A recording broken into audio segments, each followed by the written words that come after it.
right, here's your melody review. Let's see here. So a motif is like the smallest little musical, like couple notes together that you might recognize, like usually about 3 to 5 notes around there. It could be a motif. A phrase is a musical sentence. A parallel period is a question answer melody, essentially. It's the beginning of the question is the beginning of the answer, the same, similar, or exact opposites. Contrasting period is just two phrases that work together, but they're different. Like your dictation on or sight singings on the AP exam. So here's an example of a contrasting period.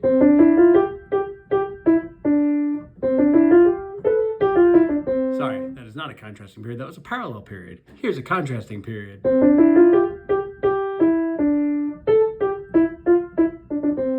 The idea they were different. Let me see. Also, when it's called a parallel period or a question answer, you can also call that antecedent consequent. That's another word that they can use. All right, this one is the meat of it. Melodic processes. So melodic inversion, up becomes down and down becomes up. Here we go. So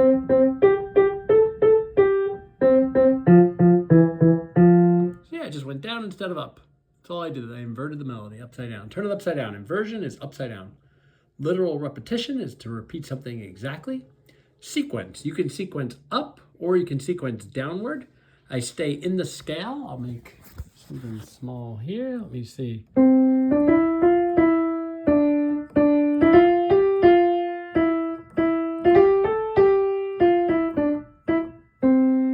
I made a little melody there and I sequenced gradually up. I took an idea and I just moved it up the scale.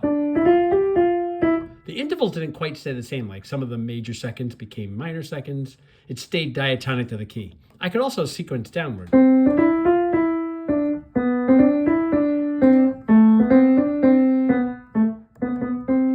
And I cadence at the end.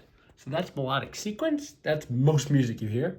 Fragmentation is to take a small little piece or a motive from a phrase and you just kind of have fun with it. Like what if I had... I'll make up this original motive phrase. I might take...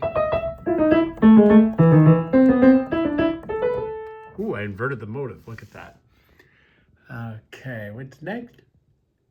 Internal expansion. It means the middle of a phrase will get bigger.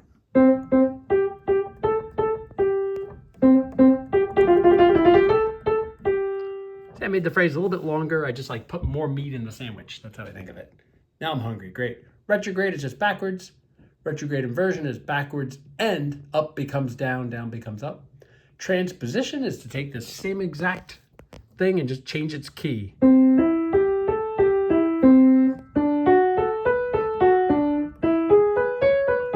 Same solfege, same rhythm. That's transposition, different key sign. And octave displacement.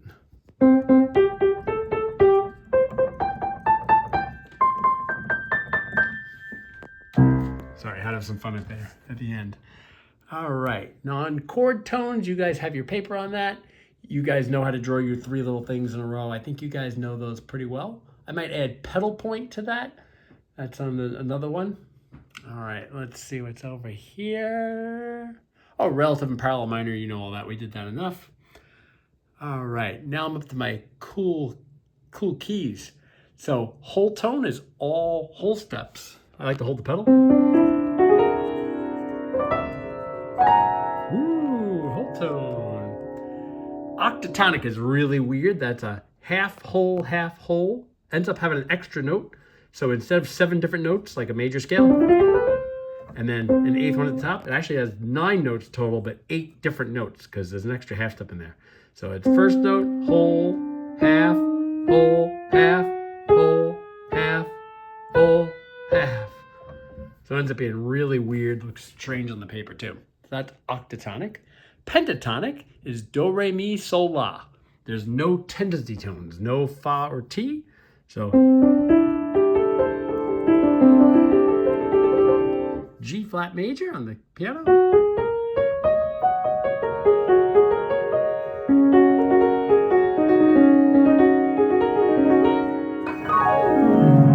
That's pentatonic, what it sounds like.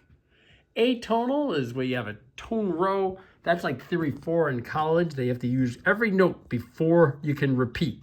Ends up being completely, there's no key at all. That's about all you have to know. And the blues scale, you guys probably know that by ear. Often swung. Over here, I think you know pretty well, I have the modes and I have the code for them. There it is, in focus. I think I did all of melody. Yeah, awesome.